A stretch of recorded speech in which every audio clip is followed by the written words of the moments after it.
जय हिंद दोस्तों, कैसे हैं आप सब। सीजे स्टडी क्लास में आप सभी का स्वागत है। आज हम लोग इस वीडियो में माध्यम, माध्यिका, बहुलक और परिसर सीखने वाले हैं, जो कि एकदम सिंपल तरीका से। तो जो भी इस वीडियो को देख रहा है तो वीडियो को शुरू से एंड तक जरूर देखें, जैसे आप लोग का चारों कॉन्सेप्ट क्लियर हो जाए। तो आइए सबसे पहले हम लोग माध्य निकालना सीखते हैं। लो तो देखिए, माध्य निकालने के लिए सबसे पहले जानेंगे लोग माध्य का इंग्लिश क्या होता है। तो माध्य को इंग्लिश में मीन बोला जाता है, इसका मतलब होता है एवरेज। ठीक है, तो माध्य निकालने का सबसे पहले एक फॉर्मूला होता है। तो देखिए, इस टाइप का कोई भी आप लोग को संख्या दे दिया रहेगा और बोलेगा कि माध्य निकाल लिए।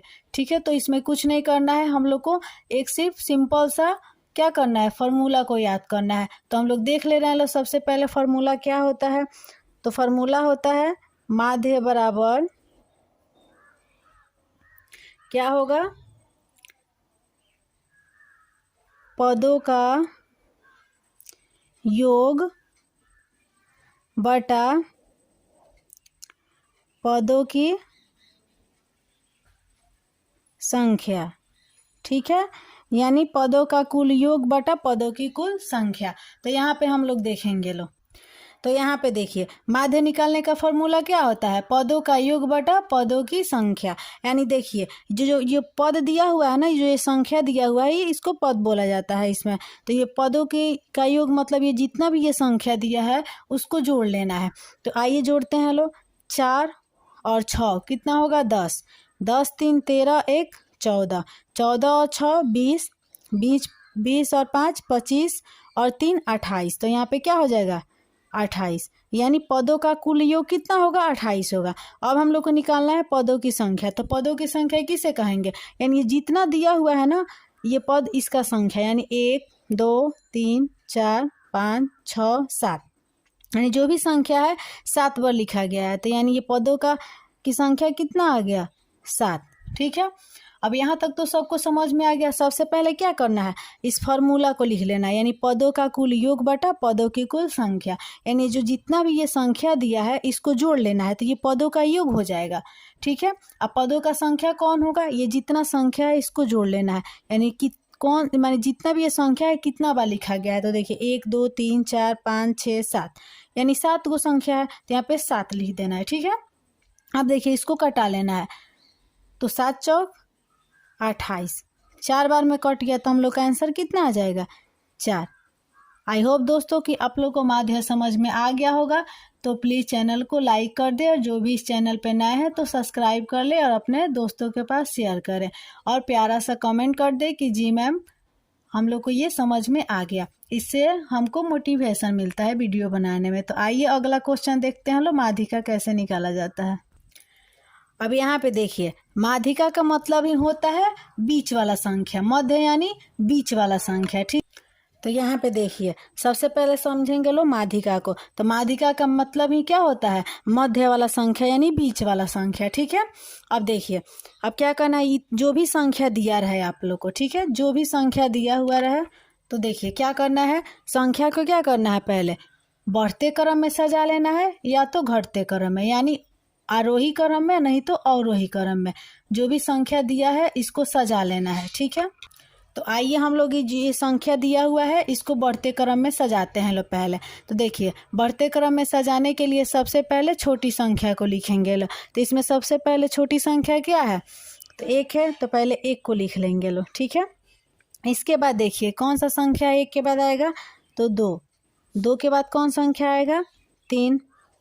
3 के बाद से सबसे 3 से बड़ा इसमें कौन संख्या है, तो 5। जो 3 के बाद है, देखिए 5 से बड़ा कौन संख्या है जो 5 के बाद है, तो यहाँ पे 6। इसके बाद 8, फिर यहाँ पे 10। अब सब संख्या को हम लोग सजा लिए लो। अब देखिए इसको क्या करना है, अब संख्या सज गया, तो देखिए इधर से एक संख्या को काटेंगे लो, इधर से एक संख्या, फिर इधर से एक और संख्या, 2 संख्या हो गया, फिर इधर से भी 2 संख्या, फिर इधर से 3 संख्या, और इधर से भी 3 संख्या। ठीक है, दोनों तरफ से 3 संख्या को काट लिए लो। अब बीच में कितना बच गया, एक संख्या, यही हम लोग का क्या हो गया, यही हम लोग का माध्यिका हो गया। ठीक है, यानी 5 हम लोग का क्या हो गया, ये 5 आंसर हो गया। अब देखिए ये तो मानिए कि ये सम संख्या था, यानी मान लीजिए ये क्या था, ये विषम संख्या। तो ये विषम संख्या था तो मानिए कि बराबर बराबर संख्या को छांट लिए लो, एक बच गया तो ये आंसर हो गया। अब जब सब सम संख्या दे दे, यानी बराबर छांटने पे बराबर बराबर आए दोनों तरफ, बीच में कुछ नहीं बचे, तो कैसे बनाना है। तो आइए मैं एक क्वेश्चन से आप लोग को समझाती हूँ।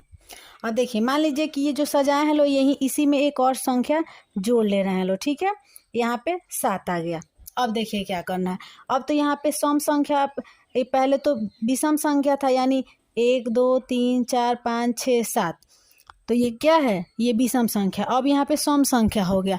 सम संख्या कैसे हो गया, अब देखिए यहाँ पे सम संख्या हो गया 1 2 3 4 5 6 7 8, यानी ये जो संख्या है 8 है, तो 8 गो है, तो क्या हो गया यहाँ पे, ये हो गया सम संख्या। तो इसको कैसे बनाना है, तो देखिए इधर से मान लीजिए कि हम लोग 4 छांट लेंगे लो, और फिर इधर से 4, तो बीच में कुछ नहीं बचेगा। तो देखिए इधर से भी 3 ही छाटेंगे लो, और इधर से भी 3, 1 2 3, 3 ही संख्या इधर से भी छाटेंगे लो।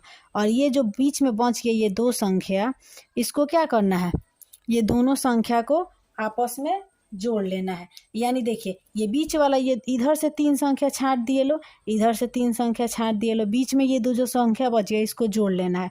तो जोड़ेंगे लो, तो देखिए यहाँ पे 5 और 6 कितना हो जाएगा, 11, और बाटा में कितना आएगा, 2 आएगा, क्योंकि ये संख्या कितना गो है, 2 गो है, 1 2, तो इसके बाटा में 2 आएगा। अब इसको क्या करना है, इसको कटा लेना है। तो इसको कटाएंगे लो तो कितना आएगा, तो यहाँ पे इसको कटाएंगे लो तो यहाँ पे हम लोग का आएगा 5.5, तो यही हम लोग का आंसर आ जाएगा। ठीक है, आई होप दोस्तों कि आप लोग को समझ में आया होगा। तो आइए हम लोग बहुलक निकालना सीखते हैं लोग। अब यहाँ पे देखिए बहुलक निकालना सीखेंगे लो इसमें। तो बहुलक का मतलब ही होता है बहुत बार आया हुआ। बहुलक का मतलब क्या होता है, बहुत बार आया हुआ, यानी जो भी ये नंबर दिया रहेगा क्वेश्चन में, उसमें सबसे पहले देखेंगे लोग कि कौन सा संख्या सबसे ज़्यादा बार आया है, यानी कौन सा संख्या सबसे ज़्यादा बार लिखा गया है। तो देखिए यहाँ पे 3, यहाँ पे 3 कितना बार लिखा गया है, तो 1 2 3 बार। ठीक है, 5 एक बार लिखा गया है, 2 एक बार लिखा गया है, 8 एक बार लिखा गया है। तो कौन सा संख्या सबसे ज़्यादा बार लिखा गया है, तो इसमें 3 जो है वो 3 बार लिखा गया है, यानी 3 जो संख्या है ये ज़्यादा बार लिखा गया है। तो यही हम लोग का क्या हो जाएगा, यानी 3 यही क्या हो जाएगा हम लोग का बहुलक, यानी यही आंसर हो जाएगा। ठीक है, बहुलक में सबसे पहले ये इस एकदम सिंपल है, इसको पहचानने का ट्रिक, ये सबसे पहले देखिएगा लोग कि कौन संख्या कितना बार लिखा गया है। देखिए तो ऐसे समझ में नहीं आएगा तो हम लोग साइड में इधर लिख लेंगे लो। सबसे पहले देखिए यहाँ पे 3 पहले आ रहा है, 3 देखेंगे लोग कितना बार लिखा गया है, तो 1 2 3, तो 3 बार। 5 कितना बार लिखा गया है, तो 5 इसमें ढूंढेंगे लो, तो 5 एक बार। फिर ये 3 आ रहा है तो इधर लिख लिए लो, फिर 2 है तो 2 कितना बार लिखा गया है, तो इसमें एक बार। 8 कितना बार है, तो एक बार। तो सबसे ज़्यादा बार कौन आया है, तो सबसे ज़्यादा बार 3 लिखा गया है, तो हम लोग का बहुलक कितना आ गया, 3 आ गया। ठीक है, देखिए कितना अच्छा से समझ में आ गया। तो प्लीज़ आप लोग अपने दोस्तों के पास भी शेयर कीजिए ताकि उन लोग को भी ये समझ में आ जाए। तो आइए हम लोग परिसर निकालना सीखते हैं लोग।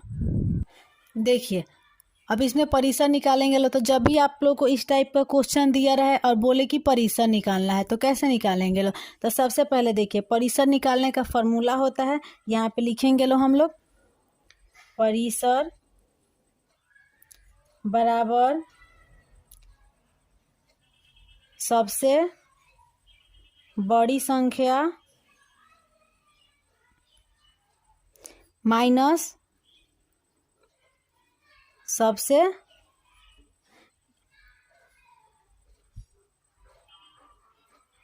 छोटी संख्या।